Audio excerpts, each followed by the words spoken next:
Geda gedi geda oh.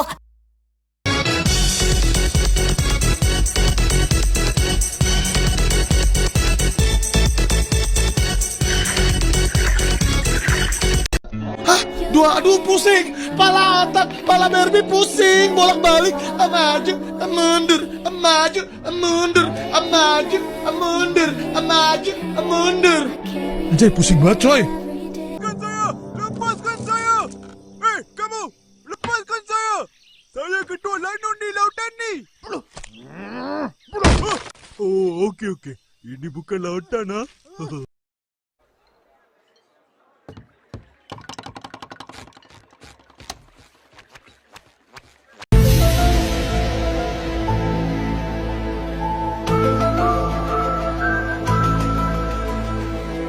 أستغفر الله العظيم. أستغفر الله. أستغفر الله. أستغفر الله. أستغفر الله. أستغفر الله. أستغفر الله. أستغفر الله.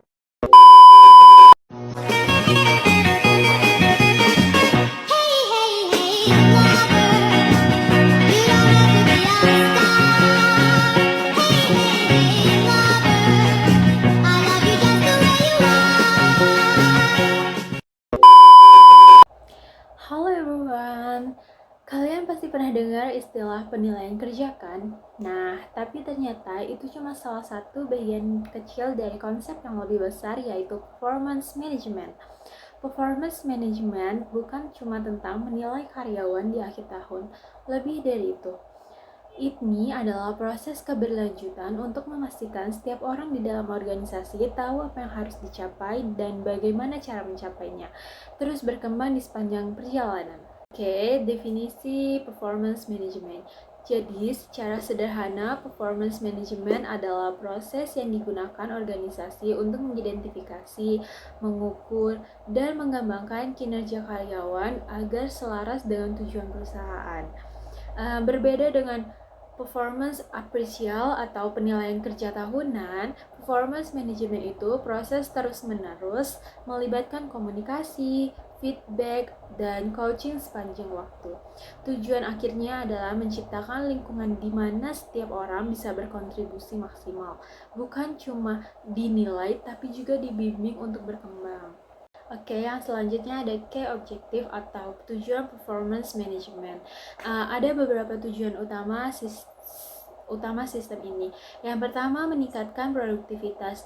Dengan target yang jelas, karyawan tahu apa yang harus dicapai. Yang kedua, menyelaraskan tujuan individu dengan tujuan organisasi. Jadi, setiap karyawan paham bahwa kerja mereka berkontribusi pada kesuksesan perusahaan.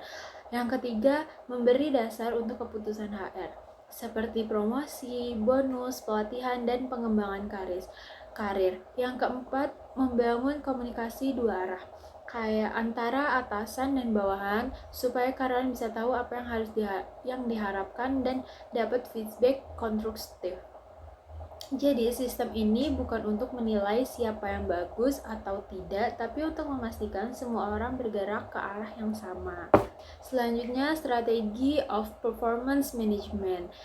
Supaya efektif, performance management biasanya punya 4 tahap utama. Yang pertama ada planning atau perencanaan. Itu kayak menetapkan target yang jelas dan realistis. Biasanya menggunakan konsep SMART. Yang kedua ada monitoring atau pemantauan. Manajer dan karyawan terus berdiskusi tentang progres kerja, bukan nunggu akhir tahun tapi cek rutin, misalnya tiap bulan atau per kuartal.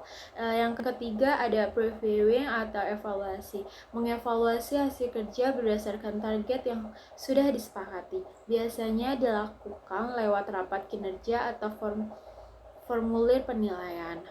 Nah, yang terakhir ada rewarding atau penghargaan. Memberikan pengakuan dan penghargaan kepada karyawan yang berprestasi, biasanya berupa bonus, promosi, atau sekedar apresiasi publik. Semua tahap ini saling berhubungan dan harus berjalan terus-menerus. Oke, yang berikutnya important of feedback and coaching.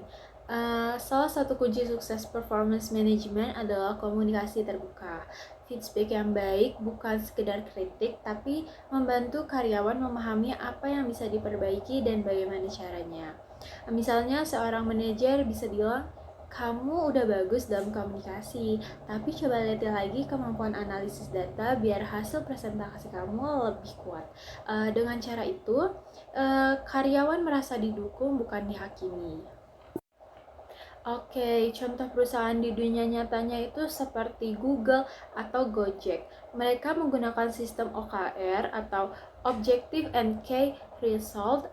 Jadi setiap kuartal, tim menetapkan tujuan utama dan hasil yang bisa diukur dengan cara ini. Semua anggota tim tahu prioritas mereka dan bisa melihat kontribusinya terhadap tujuan besar perusahaan. Jadi, performance management bukan tentang menilai orang, tapi tentang membimbing dan mengembangkan potensi mereka agar bisa mencapai hasil terbaik. Kalau dijalankan dengan baik, sistem ini bisa menciptakan budaya kerja yang terbuka, produktif, dan positif, di mana setiap orang bisa merasa dihargai dan ingin terus berkembang. Ingat, performance management bukan hanya tugas HR, tapi juga tanggung jawab besar bersama antara manajer dan seluruh tim. Thank you for listening. Let's move on the next topic.